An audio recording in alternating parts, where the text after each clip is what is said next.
जैसे कि आप सभी जानते हैं, सच की हमेशा जीत होती है और हमारी एक छोटी सी प्रयास आप तक बड़ी खबर पहुंचाती है। तो स्वागत करते हैं आप सभी का STS न्यूज चैनल पर। आगे बढ़ने से पहले आप इस वीडियो को लाइक और चैनल को सब्सक्राइब जरूर कर ले और साथ में बेल आइकन भी प्रेस कर ले। चलिए बढ़ते हैं खबरों की।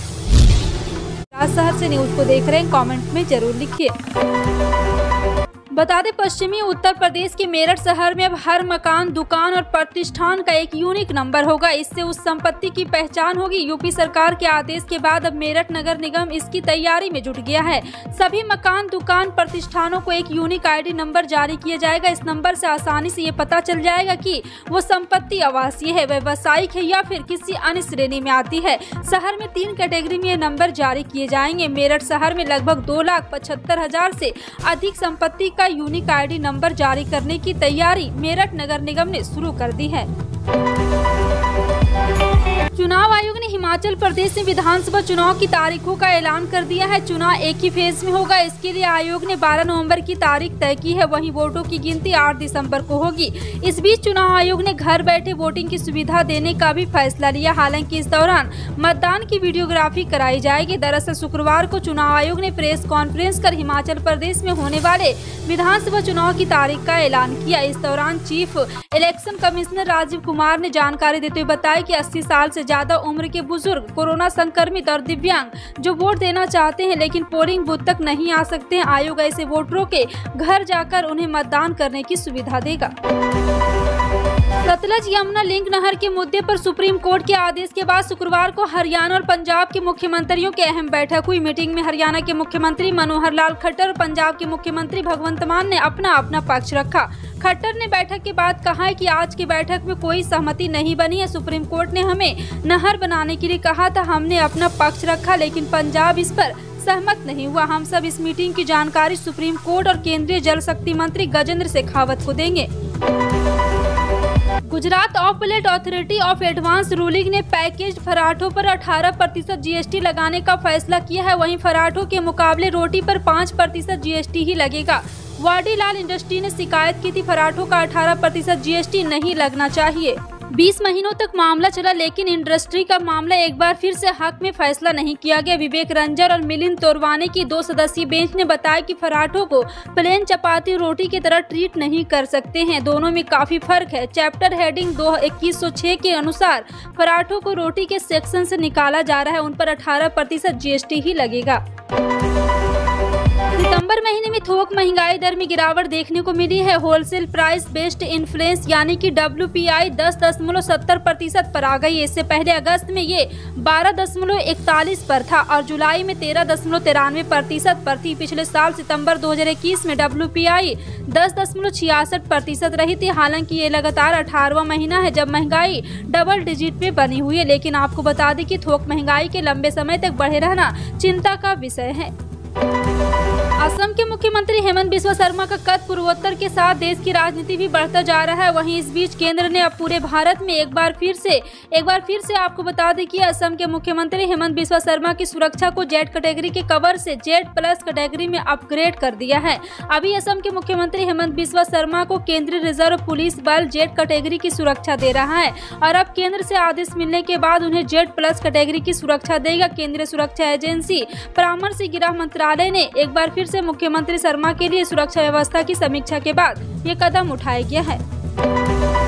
INS अरिहंत ने शुक्रवार को पनडुब्बी से एक सबमरीन लॉन्च किया है। जी हां, आपको बता दें कि एक बार फिर से सफल परीक्षण हुआ है और मिसाइल का पूर्व निर्धारित सीमा तक परीक्षण किया गया और बंगाल की खाड़ी में लक्ष्य क्षेत्र को बहुत उच्च सटीकता के साथ प्रभावित किया है। हथियार प्रणाली के सभी परिचालन और तकनीकी मानकों को मान्य किया गया है। INS अरिहंत द्वारा SLBM का सफल यूजर ट्रेनिंग लॉन्च क्रू योग्यता साबित करने और SSBN कार्यक्रम को मान्य करने के लिए महत्वपूर्ण है।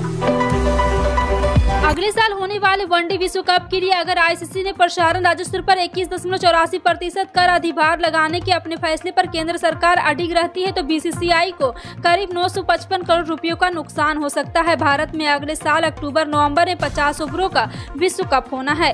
कर अधिभार के मायने की शुरुआत कीमत से इतर किसी वस्तु या सेवा पर अतिरिक्त फीस या कर लगाना या आमतौर पर मौजूदा कर में जोड़ा जाता है और किसी वस्तु या सेवा की दर्शाई गई कीमत में शामिल नहीं होता। कांग्रेस महासचिव प्रियंका गांधी वाड्रा ने शुक्रवार को हिमाचल प्रदेश के सोलन से विधानसभा चुनाव का बिगुल फूंक दिया। सोलन के टोडो मैदान में परिवर्तन प्रतिज्ञा रैली को संबोधित करते हुए प्रियंका गांधी ने पहाड़ी राज्य के लोगों से 2 बड़े वादे किए और आश्वासन दिया है कि नई सरकार की पहली कैबिनेट बैठक में 2 बड़े फैसले लिए जाएंगे।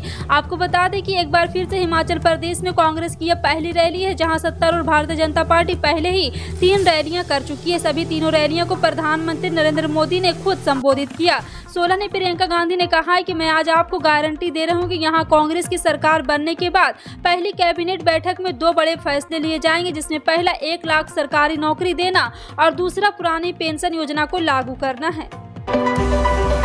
यूपी की योगी आदित्यनाथ सरकार वस्त्र उद्योग लगाने के लिए निवेशकों को 25% कैपिटल सब्सिडी देगी। सरकार ने इस सेक्टर में 5 साल में 10,000 करोड़ का निवेश लाने का लक्ष्य रखा है। इसके तहत 5 लाख लोगों को रोजगार दिलाया जाएगा।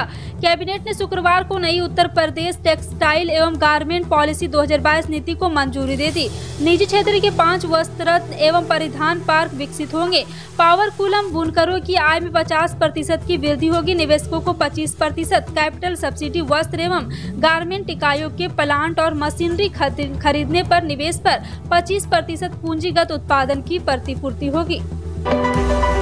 अगर आप सिंगल गर्ल चाइल्ड के माता पिता हैं तो सीबीएसई की इस योजना का लाभ उठा सकते हैं। दरअसल केंद्रीय माध्यमिक शिक्षा बोर्ड ने सिंगल गर्ल चाइल्ड स्कॉलरशिप के लिए मेरिट स्कॉलरशिप स्कीम 2022 के लिए ऑनलाइन आवेदन आमंत्रित किया है। सिंगल गर्ल चाइल्ड स्कॉलरशिप और पिछले साल दी गई सिंगल गर्ल चाइल्ड स्कॉलरशिप के नवीनीकरण दोनों के लिए सीबीएसई ने आवेदन मांगे हैं। सीबीएसई ने 2006 में इस योजना की शुरुआत की थी। इस योजना का उद्देश्य लड़कियों की शिक्षा को बढ़ावा देना है। सऊदी अरब ने हज पर जाने वाली महिलाओं के लिए एक बड़ा फैसला लिया है। अरब न्यूज के अनुसार सऊदी अरब के हज और उम्रा सभी तौफीक बिन फजवान अलिफ राबियान ने घोषणा की है कि सऊदी अरब में महिलाएं अब बिना मरहम या कहें कि पुरुष अभिभावक के भी हज कर सकेगी। यह घोषणा अन्य घोषणाओं के साथ काहिरा में मौजूद सऊदी के एक दूतावास की प्रेस कॉन्फ्रेंस में की गई। इस कार्यक्रम में सऊदी के मिस्र से मौजूद राजदूत ओसामा बिन अहमद नुगाली और अन्य वरिष्ठ नेता मौजूद रहे। सऊदी अरब विजन 2030 के अंतर्गत हाजियों को हज और उम्रा के लिए यह सुविधाएं मुहैया करवाई गई हैं। छत्तीसगढ़ सरकार ने दिवाली के पहले सरकारी कर्मचारियों को तोहफा दिया है। भूपेश बघेल सरकार ने कर्मचारियों के महंगाई भत्ते में 5% बढ़ोतरी की है। अब कर्मचारियों को 28 के बदले 33% डीए मिलेगा। महंगाई भत्ते में वृद्धि के संबंध में वित्त विभाग ने शुक्रवार को आदेश जारी किया है। प्रदेश में अब 7वें वेतनमान वालों को 33% और 6वें वेतन वालों को 201% डीए मिलेगा। इससे पहले अगस्त महीने में कर्मचारी का डीए 22% से घटाकर और बढ़ाकर 28% किया गया था। हिंदू धर्म में छठ पर्व को महत्वपूर्ण त्योहार माना जाता है, जो हर वर्ष कार्तिक मास की शुक्ल पक्ष की चतुर्थी से शुरू होकर सप्तमी तिथि तक जारी रहता है। इस वर्ष दिल्ली में छठ पर्व का आयोजन 1100 घाटों पर किया जाएगा। ये जानकारी दिल्ली के मुख्यमंत्री अरविंद केजरीवाल ने शुक्रवार को देते हुए कहा है कि सरकार ने छठ पूजा के लिए बड़ी तैयारियां की है। इस त्योहार को मनाने के लिए 25 करोड़ रुपए आवंटन किए गए हैं। बता दें कि इस वर्ष छठ पर्व 30 और 31 अक्टूबर को मनाया जाएगा।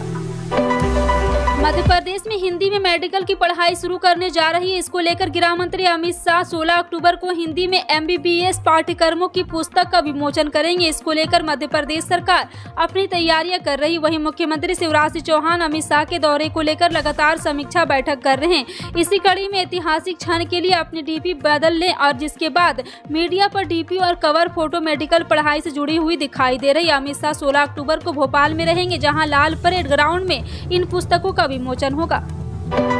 25 अक्टूबर को साल का दूसरा और आखिरी सूर्य ग्रहण लगने जा रहा है। ये आंशिक सूर्य ग्रहण होगा। खास बात यह है कि इस ग्रहण का अद्भुत नजारा भारत के लोग भी देख पाएंगे। ये साल का पहला ऐसा ग्रहण है जो भारत में भी दिखेगा। ज्योतिष के अनुसार जो ग्रहण अपने क्षेत्र में दृष्टिगोचर होता है उसका सूतक माना जाता है, इसलिए इस ग्रहण का सूतक भी मान्य होगा। बेंगलुरु और मैसूरू के बीच देश की 5वीं वंदे भारत ट्रेन को 10 नवंबर को हरी झंडी दिखाए जाने की उम्मीद है और इसी के साथ दक्षिण भारत में भी इस ट्रेन की सेवाएं शुरू हो जाएगी। सूत्रों ने शुक्रवार को यह जानकारी दी।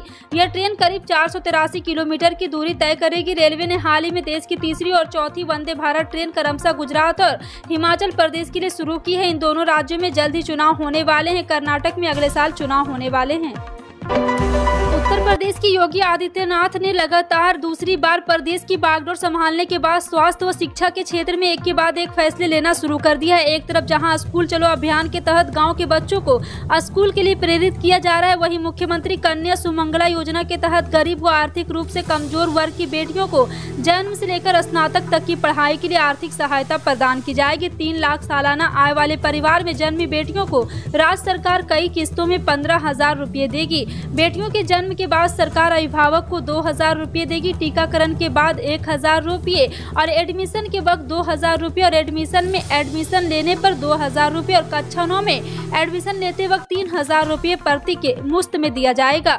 जबकि 12वीं के बाद स्नातक की पढ़ाई हेतु 5,000 रुपये की धनराशि दी जाएगी। फिलहाल आपका इन सभी खबरों पर क्या कहना है, कमेंट सेक्शन में टाइप करके जरूर बताएं। इसी तरह की पल पल की अपडेट जानने के लिए जुड़े रहें आप अपने NTS न्यूज चैनल से। मिलते हैं अगली बड़ी खबर में, तब तक के लिए जय हिंद।